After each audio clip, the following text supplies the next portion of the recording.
Hey everybody, this is Kenny with another edition of the Yak with MAC. Welcome back. This week we got to sit down with the VP of Retail Experience, Aleeta Wilcutt, and we get into a variety of topics.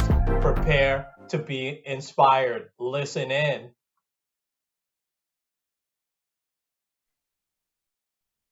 Hey there, everybody. This is Kenny with another edition of the Yak with Mac. And folks, prepare to be inspired. You know, I say that a lot, and I really, really mean it.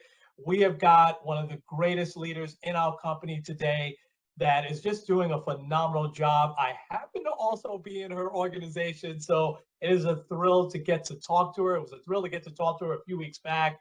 So without further ado, let's get right to it because I want to spend plenty of time getting into some leadership stuff with this great leader. This is Aleeta Wilcutt, the VP of Retail Experience. All right. Aleeta, thank you so much for being here. How are you? I am doing fantastic, thank you. And I Awesome. just want to say a big thank you to just for the opportunity to be able to, talk about leadership with you and, with everybody that's interested in, my journey, my thoughts, my opinions. So really looking forward to it. Well, awesome. Well, thank you so much. And yeah, absolutely. Everybody's going to be interested for sure. Aleeta, let's start here. I want to start with your career journey first, and then we can get into a few topics. And so I think the audience will be fascinated. I know you shared it with me a few weeks back. Would you mind sharing your career journey with T-Mobile with us? Yeah, I would be happy to do that.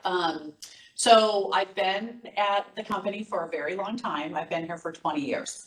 And one of the things that I am so appreciative of T-Mobile for is the opportunities that this company has afforded me. Because when I look back on my career journey, it's been very different. And so I've done a number of different things.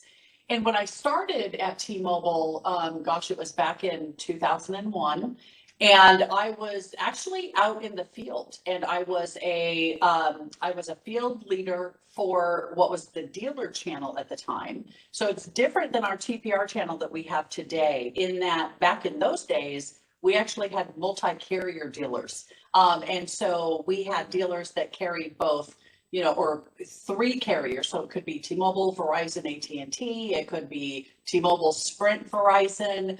And so it was a kind of a different competitive landscape. And I was a regional manager at the time, and I had Washington, Oregon, and Hawaii. And in the field organization, I moved my way up to director, and I did that for about 5 years. And then I was really interested in learning and development and in the training organization. Well, back in those days, in order to kind of get your foot in training, you actually had to have either a career in training or you had to have some kind of formal education in training. Oh, And I wow. thought that was really interesting because today we so value field experience when it comes to the training organization, because it's important for the training team to understand, the groups that we support. And so, and I guess my point there is that it was not easy for me to break through in that organization. And it was also a change from moving from the field into an HQ role. But I was able, thank goodness, I was able to break through, and I actually took a step back. So I moved from a director position in the field to a senior manager position in a training organization that still supported the dealers, and moved, here into Bellevue, and kind of started this 5-year journey as part of the training organization. And over the course of the 5 years, I went from, a senior manager just supporting a dealer to then picking up national retail, because back in those days, we had a national retail organization that was quite robust. And then I started to take on responsibility for the retail organization. So I had not done anything when it comes to retail. And, at the time, Amy Silverman was one of the people that was leading the retail organization. We were launching, a program that really kind of changed the way that we interacted with customers. So there was a lot of really exciting things that were happening. It was on carrier moves and John Ledger coming into the organization. So we still had a lot of work to do, when it comes to training. But that 5-year journey in the training organization took me from senior manager back to a director, where I found myself leading design and delivery for all of the retail sales organization, including dealer and national retail. So, I was able to go from, kind of a smaller channel, kind of learn the business and then, expand that. And it seems like about every 5 years, I either get an itch or, somebody comes knocking on the door. And I, just decided that, hey, now it's time for me to go and, learn a different part of the business and do something different. And I actually went into the national retail organization. Oh, okay. And I started in supporting operations in national retail. I had like zero background in operations. I walked into this job and I thought, why did they ask me to come and do this? Because some of the things that they're asking me to do, I've never done before, and I have no idea like how to do it. But I think, again, that goes back to why I so appreciate T-Mobile is, if you have a strong reputation, then the work doesn't really matter because you're going to go in and you're going to figure it out. And, if you are a strong leader, then you can go in and help to, guide the teams to deliver, whatever the greatness is that those teams can deliver. And so that started a 5-year journey in the national retail organization. And, started with operations, like I said, doing a whole bunch of things that I'd never done before, like fixing commission systems and like all sorts of crazy things.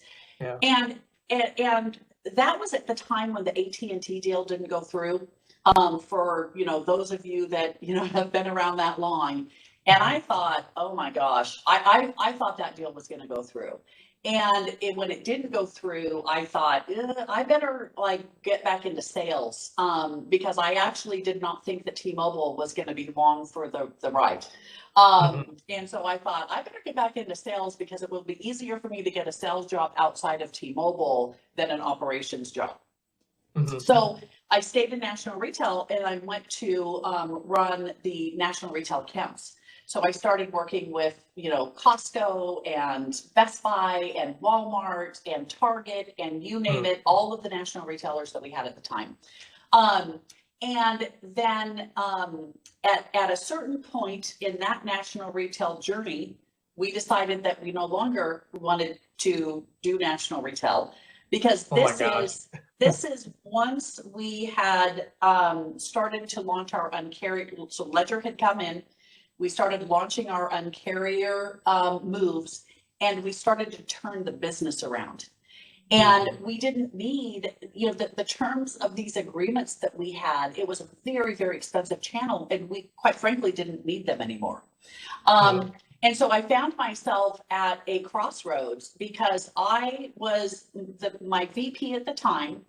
He went and found a new VP job in the TFB organization.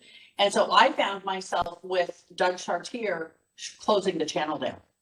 And, Doug and I had to go and meet with each one of the retailers. We had to explain to them that we were exiting the channel. And you want to do those things very carefully because you always want the opportunity to come back, if and when those doors open.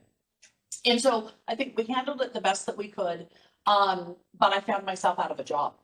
And that was a really interesting place for me because I'd been at this company for 15 years. Wow. And I remember thinking, holy smokes, what am I going to do? Because I'd never been in John Fryer's organization. So I didn't have the credibility, with many of the leaders that were in retail. But I had a lot of credibility with other organizations, across the enterprise. And so it was a Sunday morning, or no, it was a Friday morning. I was taking the day off because my family and I were packing up and going camping. And Mike Santowski called me. And Mike Santowski at the time was the vice president for our TPR channel. And he called me, and we had, lots of history together under Doug Chartier. And he essentially offered me a job to run strategy for his organization. And I didn't ask a lot of questions about the job. I just basically said that I would take it because it was the only thing that was in front of me. Yes. And I just thought, you know what, this is a great opportunity.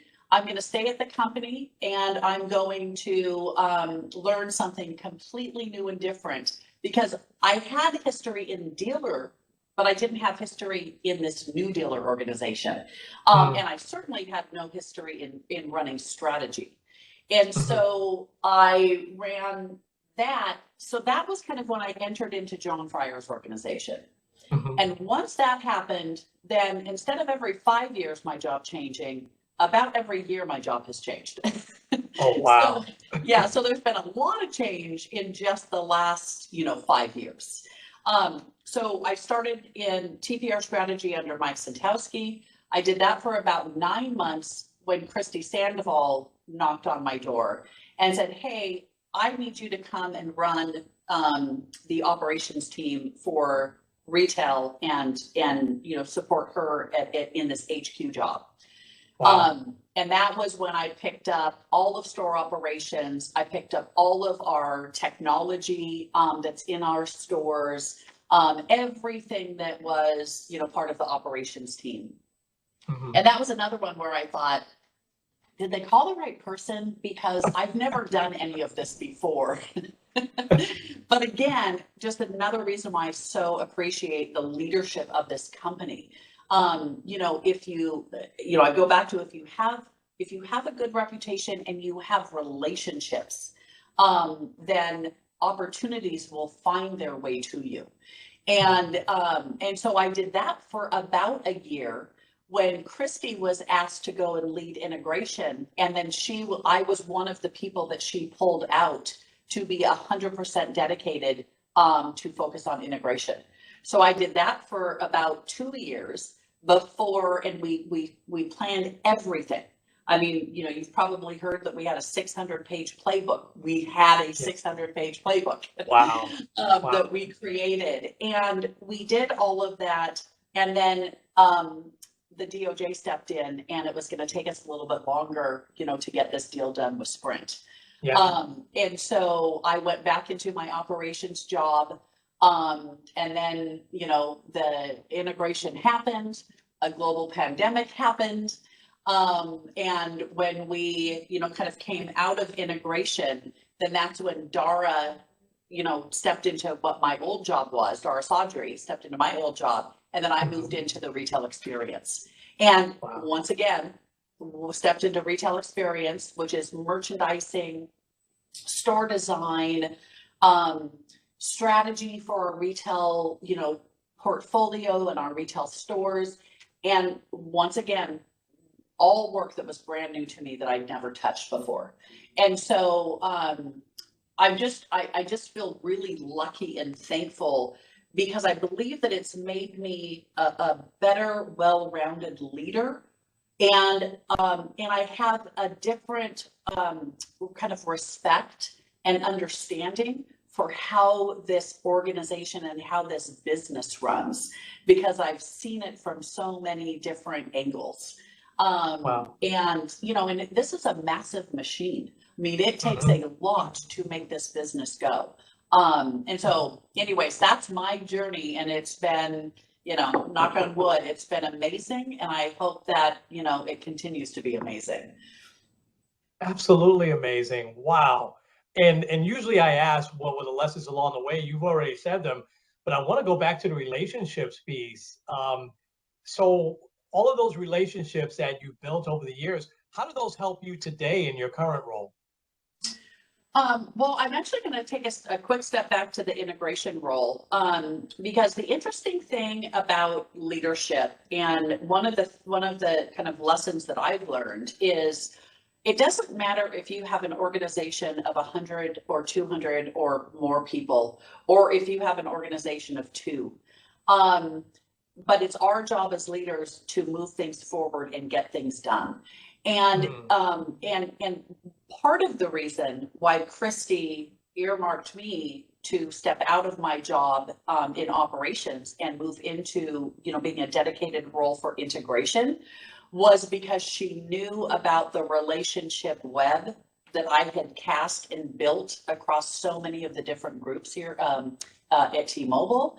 And so she knew that I would be able to, without these teams reporting into me, she knew that I would be able to influence in order to get the things done that we needed to get done for us to have a successful integration. And so that is, I think, a really good example of how relationships help. But it continues today because, as you move up in the organization, and this is, I found really interesting, and, it kind of took me a minute to understand this, but as you move up in the organization, it is even more important that you have these great relationships across these different organizations because they are required to enable your success. And to think that we can be successful without these partnerships across the enterprise is a little foolish because we can't. And so it's more important that, as you move up in the organization, it's more important that you spend time, with those teams, helping them understand how they enable your team's success, because you can't do it in silos. And that's amazing. And I think I mentioned this to you before and I forget the number, maybe it's been 15 years or so that you actually worked out in the field, but you work out in the field, the relationships that you have. When I hear you talk, I'm thinking I'm listening to a district manager, a store manager, someone who really truly gets it. How do you make that happen? It's like you've kept your foot in there, and you sound still every day like you get it, that you know exactly what the field folk, and I think that makes you enormously successful in your role. But how do you do that? Well, I appreciate that, and I'm really glad to hear that does come through, because when you think about being in an HQ role for as long as I have, it's easy to forget about your past. Yes. But for me, the field will always be my home. That's, before T-Mobile, I was always in the field. And so, the longer part of my background is field-based and field related. And I just have a passion for our front line. And, when you hear John say there are those who support customers, and then there are those who support customers.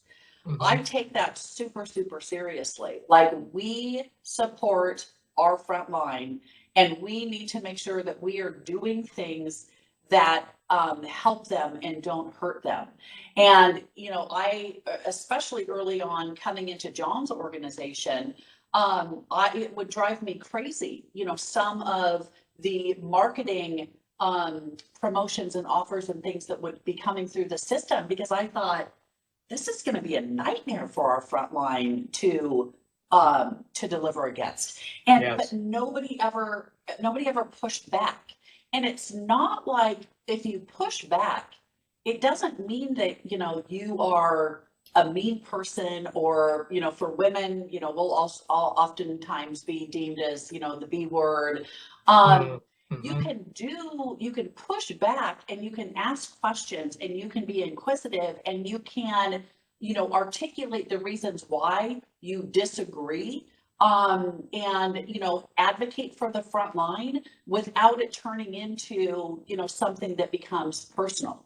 And so I think that there there are, that can be a hard balancing act for people, and especially as new leaders, and kind of understanding, what is my position? What is my voice? And I always tell people that if you're sitting in a room and you have a seat at the table, then you also have a responsibility. And your responsibility is to, say what is on your mind. And one of the lessons that I learned is when you say what's on your mind, then oftentimes you'll get feedback afterwards that like, oh my God, I'm so glad that you said that, because that's exactly what I was thinking. Or that's, another person, that's what I was thinking.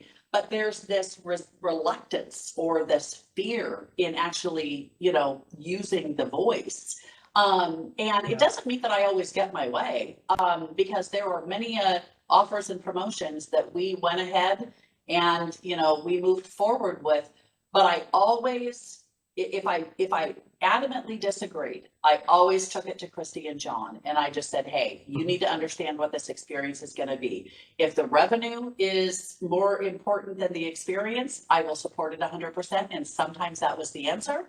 But many times it was, I had no idea that it was going to be this bad. No way would we launch this. And so that's, you have to do those things to protect the front line. And I don't know what else. I just have a passion for the front line. I spend time in stores, even during COVID when I wasn't really supposed to go out into stores. I put my mask on, and I spend time talking to the front line, because you know what? They have all the answers. Like if you just talk to them, they have all the answers. And the beautiful thing about the front line is they tell you exactly what they think. They don't sugarcoat it. They don't tell you what you think you want to hear. Like if the baby is ugly, they tell you that the baby is ugly.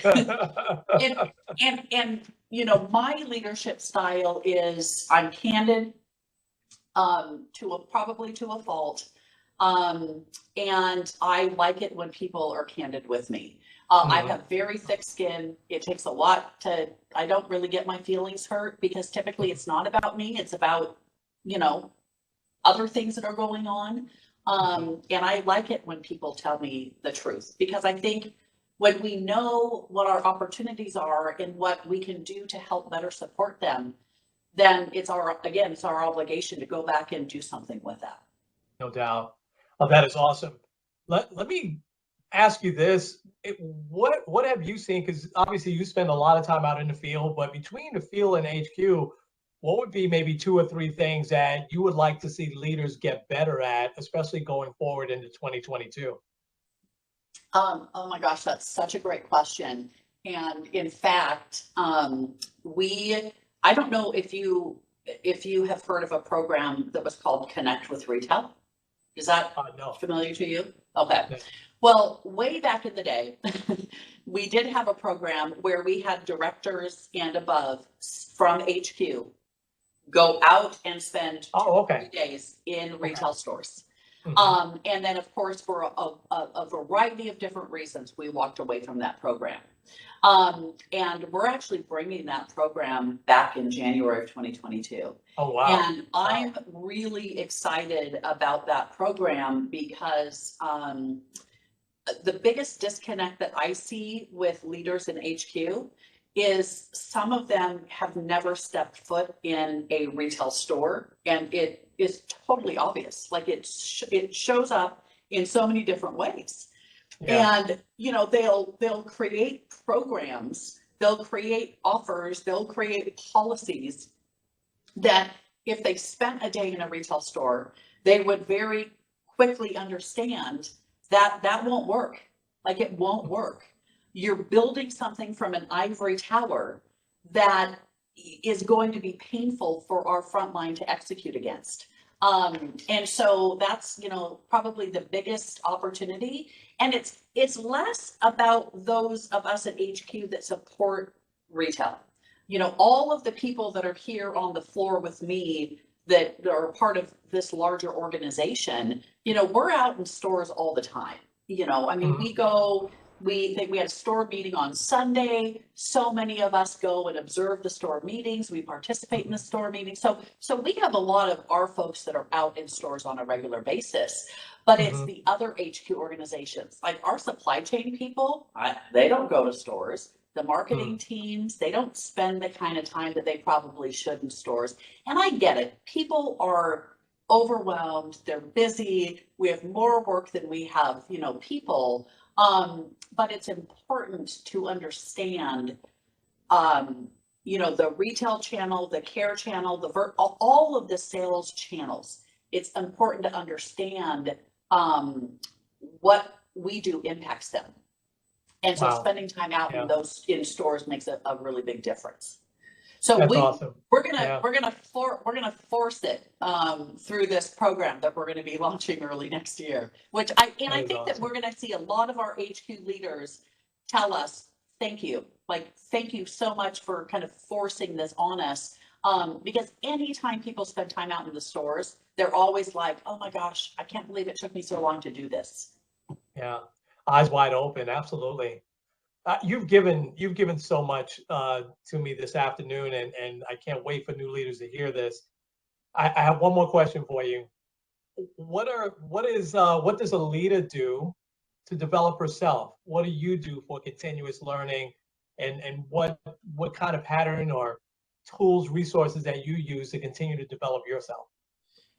That is also such a really good question. And what I think I'm going to answer it two different ways. Number one, I tend to be somebody that is just hungry for information. And so that is one of the ways in which I learn and evolve and educate.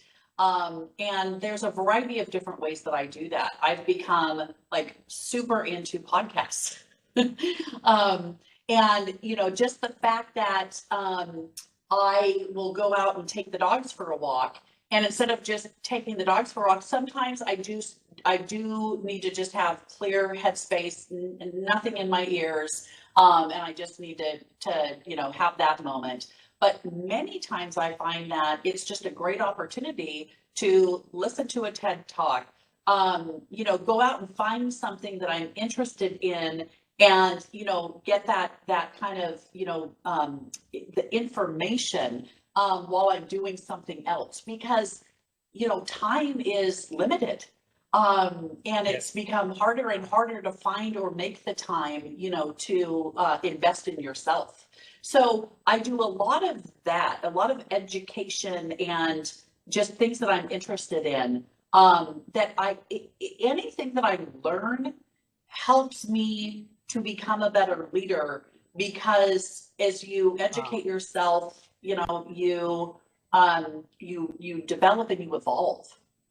And so that's kind of the first way that I would answer the question. The second thing that immediately comes to mind is everything that I deal with as a leader is also an education. And you and I talked about this last time, that, if you had asked me in 2020, with integration, is that going to be the hardest year of your life? I would have said absolutely, without a doubt. I've been, in the dark cave working on this integration behind the scenes, and this thing is going to be super hard. And then you have this global pandemic that hits, and the work that we had to do to help us get through the pandemic, and we're not even through it. But I mean, we closed stores down for months. We had to put up signage that people need to wear masks. I mean, all of this was brand new territory for us. And now, we're dealing with a totally different environment of asking people to come back to the office when some of them are not ready. And asking people to get vaccinated when some people have zero interest in getting vaccinated. And this whole journey over the past 18 months has been probably one of the biggest educations for me as a leader. Because there's been so much learning in the last 18 months. So I think that sometimes we forget that just in the experiences that we have in our day-to-day work environment, that there's all sorts of learning opportunities all around us all the time. No question. No question. Wow. I could talk to you for the rest of the evening for sure and listen to you. So I am going to ask, so sometime as we get into 2022, maybe February timeframe, is it okay if I ask you to come back on? Of course, I would be happy to. You bet. Okay. And I promise I won't make you wait that long. No, that's not a problem. Aleeta, this has been fascinating. And it was exactly what I envisioned, especially after I've gotten to know you over this last year and a half from afar, and then getting the opportunity to talk to you a few weeks back. There's just so much there and so much that leaders can take away. But just the experience and relationship part is the big takeaway for me. And I love what you just said, that education, there's stuff that happens every day that we let go by and that we can learn from, and put it in the vault. And you're a living example of that from your years of experience, how everything kind of led you to this point. And so thank you so much for sharing yourself with us tonight. And I can't wait to have you back on. Well, thank you. I appreciate the time, and I look forward to February. Awesome. Awesome. Folks, this has been Kenny and Aleeta with the Yak with Mac. We will talk to you next week. Bye.